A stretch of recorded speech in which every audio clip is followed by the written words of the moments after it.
to ang sinira. Hindi po, bagong kabit lang yan eh. Ang nangyari po sir, di ba nakabukas yan? Yung ay, may padlock siya pero nakabukas. Pero hindi niya Hindi sir, dito niya, kasi tinan mo sir ha, pag inopen mo to, mabubuksan eh. Dito niya sinungkit. Ito sila guys. Baka kilala nyo guys, ito yung mga magnanakaw. Sabi ng mga pulis ha, kailangan namin pumunta kala mama ngayon kasi nanakawan sila. At medyo nagpapanik si mama eh. So ngayon, may mga pulis kasi sa bahay. Sana abutan pa natin. Kasi hindi lang bahay namin yung nanakawan doon. I mean, hindi lang bahay ni mama yung nanakawan. May iba pang bahay. Kaya kailangan natin pumunta ngayon doon. Nandito na tayo guys kung saan nakatira sila mama. Dito kami nakatira dati. Sa lugar na to, dito ako lumaki. Diyan, taga dyan daw yung... So yung isa na nakawan, taga ron. Sa street na yon. Kakilala rin ni mama. Yung kausap ko kanina, Ano sabi ng mga polis? hindi ano... So hindi natin naabutan yung mga polis. Si mama, may kinausap siya na gagawa nitong gate. Kasi yung magnanakaw, dito siya nakadaan. Bali nabuksan niya to. No? Ngayon, pinadlock ko na siya. Open siya. Tsaka ito, nakita niya tong gate na to. Pag inangat siya, ayun, sinundot mo sa labas. Pag naabot mo siya dito sa labas, pwede mo na siyang buksan ng konti. Ayun, nakita niyo. Pwedeng dito, para kita tong entrance. Dito. Pwedeng dito, or pwedeng dito sa gilid. Or pwedeng gawin mo, yung, di ba, 4 na CCTV yun? 2, kung gusto mo lang. Isa. Tapos dito sa may labas, yung parang nakikita yung dito. Kasi ang inaalala ko, nakakit sa taas, di ba?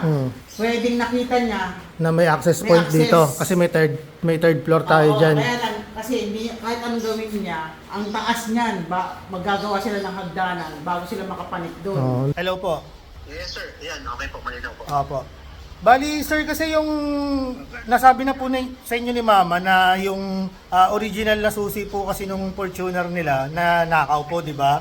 Yes sir. Tapos parang meron po siyang switch or may pinipindot po siya na para ma-unlock tsaka lock. Nawala rin po yun, yung po yung nawala. Oo, isang ano po siya. Bali yung sa inyo sir, ano po bang gagawin? Yung buong ignition assembly papalitan din? Or may... Papalitan sir, ang gagawin po, i-re-ready po siya. Re-ready lang.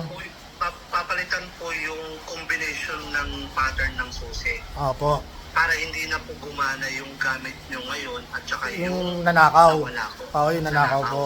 15,000 sir. 15,000 po. Opo. Lahat na po ng services yun, meron na siyang, Ilang- meron na rin siyang dalawang remote. Dalawang remote key card. Opo. Ay, yung remote key. Opo. Ito, sarado to. Nung oras na yung sarado, nandito sila mama. Ito yung kwarto ko dati. Sarado rin yan. Nakaganyan yan. Sarado rin yan.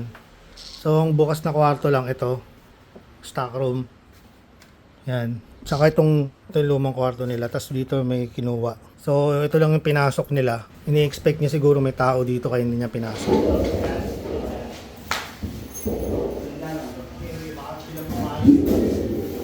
Baka maniwala yun. Sige, ganyan. Relax ka lang, ma. Nagpapanik ka na naman eh. Diyos ko naman. Testing natin kung di nagagana yung luma.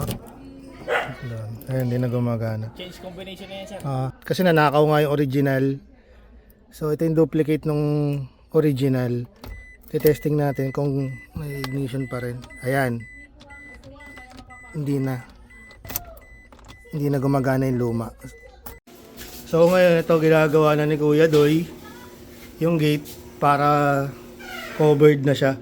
Hindi na siya open. Wala na siya. Pinatuloy sa taas para may konting hangin. Oh, yan okay na yan. Wala siya ngayon. Sarado na siya.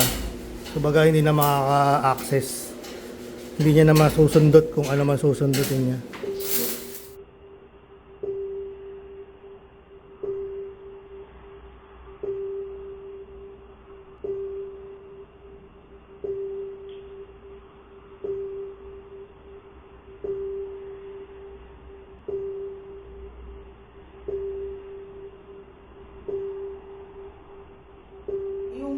Yung susi ng motor, susi ng Fortuner.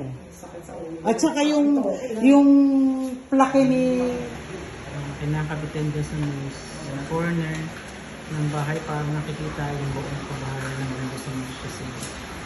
Another vlog, another day. Paring Hybe yan. Kakapalit ko kay Paring Hybe.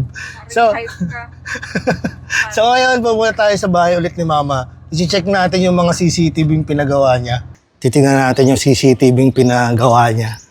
Ito yung meron dito sa baba. Ito. Ayan. Dito isa. Ayan.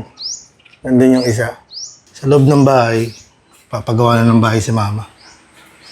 Meron dito. Tsaka meron dito, ano.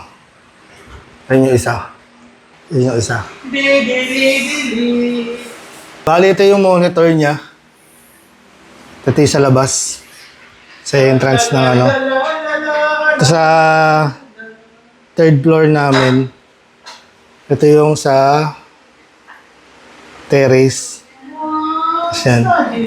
So guys, after ilang linggo ng pag-surveillance ng mga pulis, nahuli na yung mga magnanakaw dito sa lugar namin. Bakit mo nilalapit sa akin? Hindi naman ako yung magnanakaw. ito sila guys. Yan. Baka kilala nyo guys, ito yung mga magnanakaw. Sabi ng mga pulis na wag... Bakit na kayo tinututok? Parang ano, 1, 2, 3, hindi ako miyembro. Shoutout sa mga pulis na tumulong sa amin para mahuli, para magkaroon na ng kapayapaan dito sa lugar namin kasi talamak talaga yung nakawan ngayon. Sana matigil na ang nakawan dito sa aming lugar. tigil mo na kasi. Hindi ka ako yung maglalakaw. Makaka-bad trip ka.